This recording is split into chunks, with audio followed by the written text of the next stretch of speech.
We have previously noted the many striking correlations between the astrological planet Saturn and the World Trade Center complex in New York. Correlations of a structural, symbolic, and esoteric nature, both before and after the tragic events of September the 11th, 2001. Correlations which seem more than just mere mundane chance.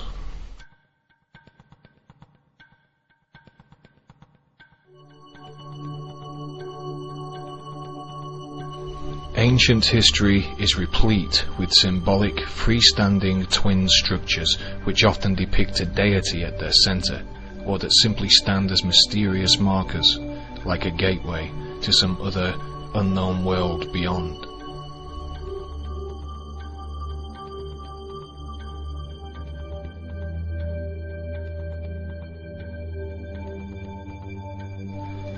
In the book The Golden Dawn, which claims to hold the entire magical teachings of the Hermetic Order of the Golden Dawn, whose members included self-proclaimed beast Aleister Crowley, it is claimed that therein lies an explanation of the symbols of the grade of the neophyte, which clarifies the mystical meaning of the two pillars.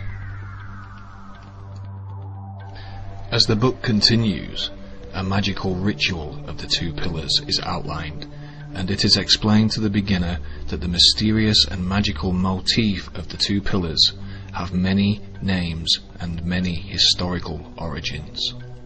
One of which, we are told, is from the Egyptian north and south columns of the gate of the Egyptian Hall of Truth, reminding us instantly of the north and south twin structures of the World Trade Center complex. Furthermore, in 33 Degree Mason Manly P. Hall's writings, The Secret Teachings of All Ages, more mention is made of the twin Egyptian obelisks, which are interchangeable with all the other twin structures throughout history.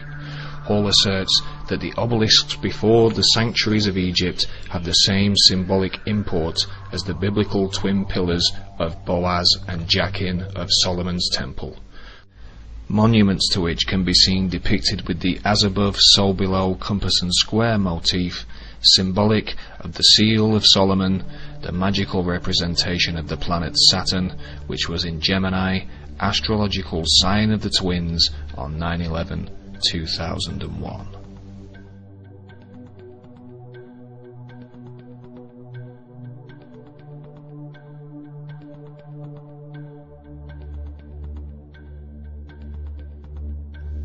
In the King James Bible, Boaz and Jachin are described as each being decorated with checker work, and the very same detail is seen surrounding the symbolic pillars in every Freemasonic hall. In the same biblical chapter, Boaz and Jachin are described as being decorated with pomegranates, a feature prominently seen surrounding the Tarot Pack's High Priestess, who sits between the very same pillars. The card can also be seen with the familiar twin numeral or Gemini symbol at its top. Boaz and Jachin magically represent polarity, polarities of dark and light, female, male, birth and death, and the interchangeable north and south, again reminding us instantly of 9/11's twinned structural centerpiece. In The Secret Teachings of All Ages, Hall states that in the mysterious Sephirothic Tree of Life, these two pillars symbolize severity and mercy.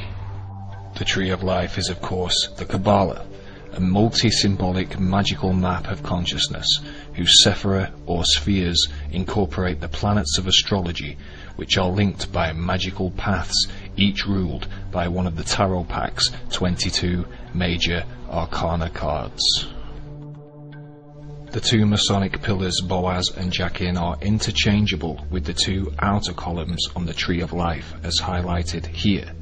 As Hall stated, they are known as severity and mercy, more examples of their polarity, as noted earlier. The complete Tree of Life is interchangeable with another Freemasonic tracing board as seen here, which is orientated by the letters E for East and W for West at the top and bottom, which consequently orientates the two outer columns of Boaz and Jachin with North and South, giving us another direct hit with the North and South twin towers of 9/11's World Trade Center. Were these twin towers really built to reflect the magical motif of the ancient pillars Boaz and Jachin? Were they built to magically represent the knowledge encoded in the Kabbalah? If so, then where is the middle pillar?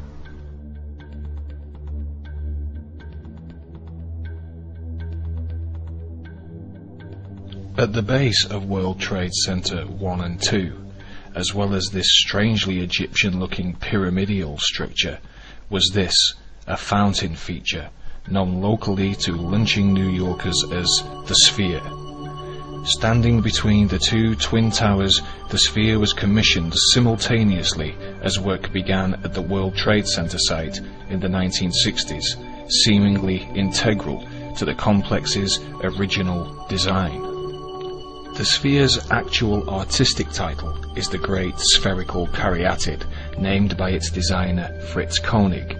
A caryatid architecturally is a replacement pillar or column, and as the caryatid stood between the two towers, our replacement column would first translate to this, then to this, and eventually to this, giving us our missing mystical column.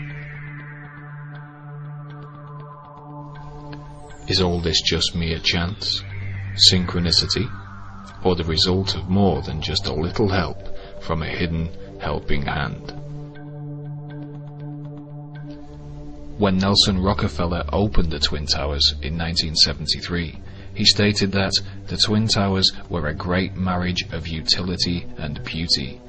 A definition of utility is designed for strength. Was this Rockefeller quote code for the two Freemasonic pillars, also known as strength and beauty?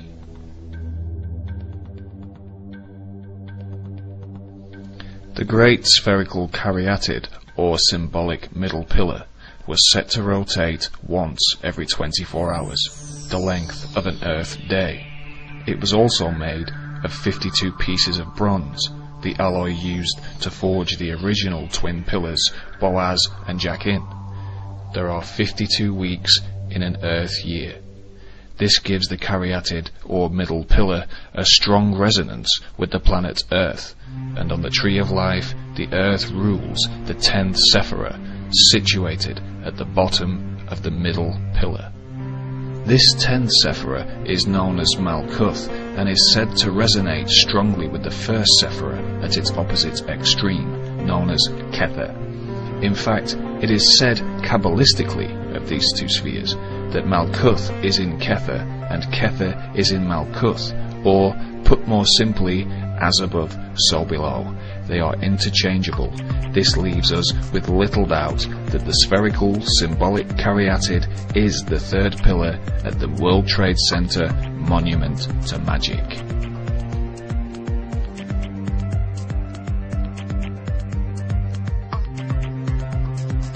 On the Tree of Life, Malkuth, the Earth Sephirah, is the 10th Sephirah. Malkuth means kingdom, and within Malkuth lies the gate which leads to the other 9 spheres upon the tree. This gate leads to the pathway which is ruled by the World Tarot card, which relates to the planet Saturn. The symbol for Saturn, the cross, is called the Tau, which is represented Kabbalistically by the letters TH, reminding us instantly of the poster for the 10th kingdom with the same motif, in which a magical gate opens between the 10th kingdom, New York Earth, and the other 9 kingdoms, magically informing us that even if you may not, some do believe in magic.